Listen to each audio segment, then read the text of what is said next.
मंच के मध्य सुशोभित भारत के 14वें राष्ट्रपति, जो सादा जीवन और उच्च विचार के प्रतीक पुरुष हैं, विद्वता और विनम्रता की पराकाष्ठा जिनके अंदर मौजूद है, ऐसे महान व्यक्तित्व और कर्तृत्व के धनी श्री रामनाथ कोविंद जी, उन्हीं की परिपार्श्व में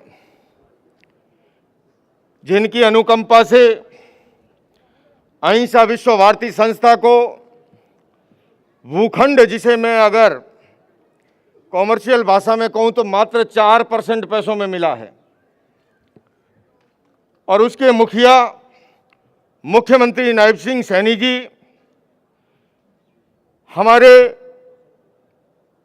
आर्ट ऑफ लिविंग के संस्थापक, जिन्हें मैं अनेक बार कहता हूं, एक चलता फिरता विश्वविद्यालय के रूप में उन्होंने केवल भारत देश को ही नहीं, पूरी दुनिया में जो शांति का संदेश फैलाया है, फैलाते जा रहे हैं।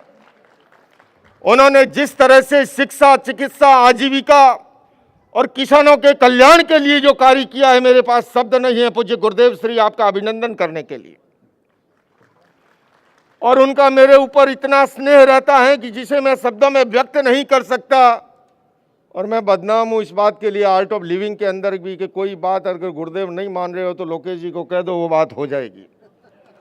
और उसका मुझे बहुत ही खामियाजा भुगतना पड़ता है। आज अमेरिका से जैना के प्रेसिडेंट और कन्वीनर आए हैं, मुझे बोले कि प्रधानमंत्री नरेंद्र मोदी जी जैना कन्वेंशन में पधार रहे हैं, हमें हर हालत में श्री रविशंकर जी को आपको लेके आना है। पिछली बार फ्लोरिडा में स्वीकृति भी दी थी, आगमन नहीं हुआ था, अब आकर के बैठ गए धरने पर। मैं नहीं जानता, आप जाने और वो जाने। हमारे मंच पर उपस्थित हमारे विश्व शांति केंद्र के चेयरमैन अभय जैन शिशिमाल जी, हमारे बहुत बड़े ये जो आप 4 पिलर देख रहे हो उसमें से एक पिलर अनिल वी शाह जी, हमारे डॉक्टर आलोक ड्रोलिया जी, सुभाष रूणवाल जी, आप सारे जितने बैठे हो, क्योंकि केवल कंगोरे का ही नहीं, एक छोटे से छोटा कण, यूँ तो एक अकेला व्यक्ति बनाना चाहता था, पर मैंने कहा नहीं, एक कण भी किसी का लगेगा तो उसके इमोशन जुड़ेंगे, उससे संगठन मजबूत होगा, वो आएंगे, उनके रिश्ते आएंगे, मित्र आएंगे। बंधुओं और बहनों, मैं निवेदन करूं, ये भारत का पहला विश्व शांति केंद्र ये 4 स्तंभों पर खड़ा है, सम्यक ज्ञान, दर्शन, चारित्र और तप रूपी। इस सप्तमंजिली भवन से पूरी दुनिया में वसुधैव कुटुंबकम का संदेश हम प्रसारित करेंगे। सर्वे भवन्तु सुखिनः, सर्वे सन्तु निरामय का संदेश प्रसारित करेंगे।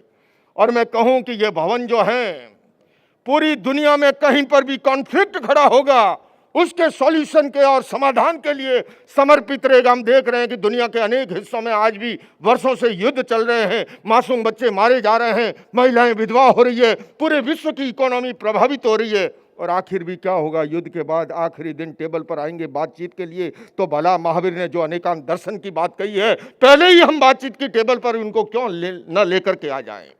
ये केंद्र कार्य करेगा। गुरुदेव, मैं आपसे निवेदन कर रहा हूं, इसी के साथ हमारे न्यूयॉर्क और न्यू जर्सी के लोग आकर के बैठे हैं, वहाँ पर उन्होंने भूखंड का चयन किया है, और वहाँ का विश्व शांति केंद्र एक स्पिरिचुअल यूनियन के रूप के अंदर आपके सामने कुछ ही क्षणों में वहाँ पर खड़ा मिलेगा। और वहाँ से हम पीस एम्बेसडरों को खड़ा करके पूरी दुनिया में, पीस सोल्जर को खड़ा करके, कहीं भी कॉन्फ्लिक्ट खड़ा होता है उसके समाधान के लिए कार्य करेंगे। मैं अधिक समय लंबा नहीं लूँगा, क्योंकि मुझे गुरुदेव को भी सुनना है, महामहिम पूर्व राष्ट्रपति जी को भी सुनना है, और मुख्यमंत्री जी की जेब से और भी कुछ निकालना है मुझे। और इसलिए मैं इतना ही कहूँगा, मुख्यमंत्री जी, आपको ये मैं विश्वास दिलाता हूँ, आपको गर्व होगा, फक्र होगा कि मेरी हरियाणा की धरती पर कहीं कभी गीता का संदेश गया था, आज विश्व शांति का संदेश।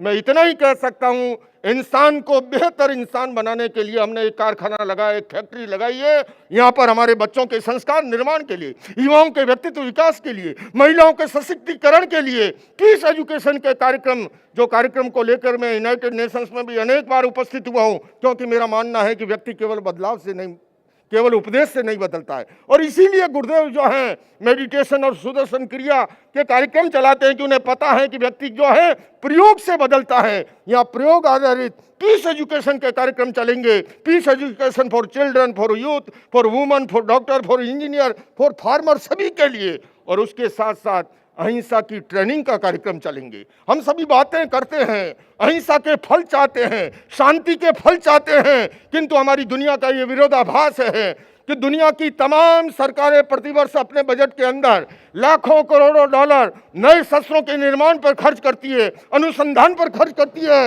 ये अहिंसा के प्रशिक्षण का ट्रेनिंग सेंटर होगा। इसी के साथ मैं अब स्वागत कर रहा हूं हमारी अंतर्राष्ट्रीय ख्याति प्राप्त कथावाचक पूज्य मोरारी बापू जी को, जो आप मैंने सुबह ही बताया कि उन्होंने कुंभ के अंदर बापू ने मुझे स्वीकृति तो दी थी कि मैं यहाँ पर आऊँगा, और मैं जब कुंभ में बापू के पास गया था, वो त्रिवेणी संगम था, और उस त्रिवेणी संगम में उन्होंने स्वीकृति दी। और पूज्य बापू से मैं निवेदन करना चाहता हूं कि आज यहाँ कार्यक्रम हो रहा है, ये एक कुंभ फिर दोपहर में संतों का लगने जा रहा है, किंतु बापू धर्म संकट में भी आ गए थे।